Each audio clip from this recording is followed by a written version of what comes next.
খুব কম তেল মশলা দিয়ে আজকে আমি বানাবো মাছের মাথা দিয়ে পুঁই শাক।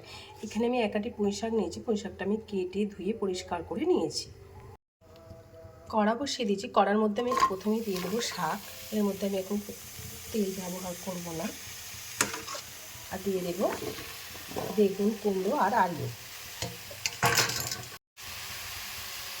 এর মধ্যে দিয়ে দেবো নুন, দিয়ে এটাকে আমি ভালো করে মিশিয়ে নেব।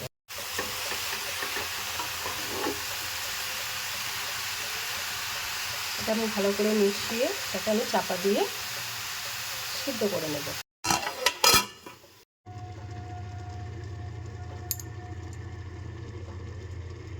এটা আমি চাপাটা খুলে নেব, দেখে নেব যে সিদ্ধ হয়েছে কিনা। দেখে দেখো, বুঝতেই পারছো দেখে আলু কুমড়ো সব সেদ্ধ হয়ে গেছে, শাকের ডাঁটাও সেদ্ধ হয়ে গেছে। এর আগেই আমি একবার চাপাটা খুলে নেড়ে দিয়েছিলাম ও খানিকটাইতে আমি জল দিয়ে দিয়েছিলাম। আর গ্যাসের আঁচটা মিডিয়ামে দিয়ে আমি এটা সিদ্ধ করে নিয়েছি। এবার আমি এটা নামিয়ে নেব। এরপর আমি দিয়ে দেবো দুটো শুকনো লঙ্কা আর 5 ফোড়ন।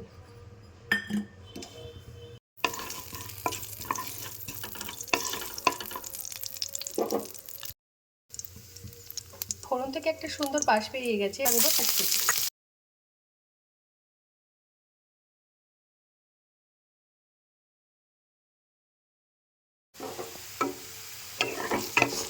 পেঁয়াজটা আমার ভেজে নেওয়া হয়ে গেছে। এবার এর উপরে দিয়ে দেবো আমি মাছের মাথা। মাছের মাথাটা আমি আগে থেকে ভেজে রেখেছিলাম। মাছের মাথাটার উপর দিয়ে লেবুর সাথে মিশিয়ে নেব।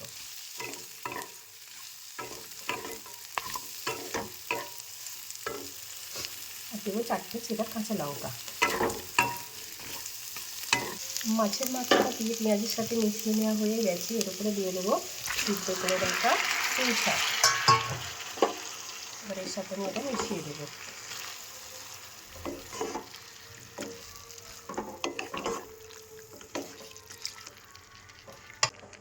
এর উপর দিয়ে দেবো আমি হলুদ গুঁড়ো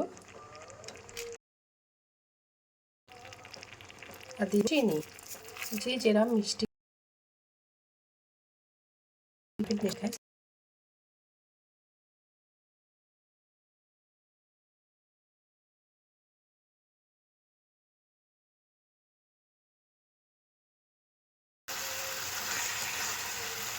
শাকটা আমার হয়ে গেছে। এবার আমি নামিয়ে নেব। খুব কম তেল মশলা দিয়ে আজকে আমি বানাবো মাছের মাথা দিয়ে পুঁই শাক। এখানে আমি এক আটি পুঁই শাক নিয়েছি। পুঁই শাকটা আমি কেটে ধুয়ে পরিষ্কার করে নিয়েছি। কড়া বসিয়ে দিয়েছি। কড়ার মধ্যে আমি প্রথমেই দিয়ে দেবো শাক। এর মধ্যে আমি এখন তেল ব্যবহার করব না। আর দিয়ে দেবো বেগুন, কুমড়ো আর আলু। এর মধ্যে দিয়ে দেবো নুন, দিয়ে এটাকে আমি ভালো করে মিশিয়ে নেব।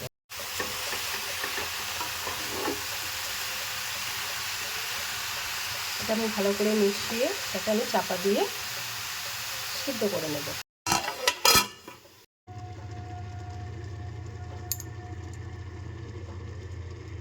এটা আমি চাপাটা খুলে নেব, দেখে নেব যে সিদ্ধ হয়েছে কিনা।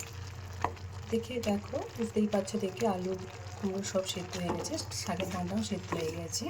এর আগেই আমি একবার চাপাটা খুলে নেড়ে দিয়েছিলাম ও খানিকটাইতে আমি জল দিয়ে দিয়েছিলাম। আর গ্যাসের আঁচটা মিডিয়ামে দিয়ে আমি এটা সিদ্ধ করে নিয়েছি। এবার আমি এটা নামিয়ে নেব। এরপর আমি দিয়ে দেবো দুটো শুকনো লঙ্কা আর 5 ফোড়ন। এর মধ্যে আমি দিয়ে দেবো তেল। দেখতেই পাচ্ছ খুব বেশি তেল দিইনি, অল্প করে তেল দিলাম।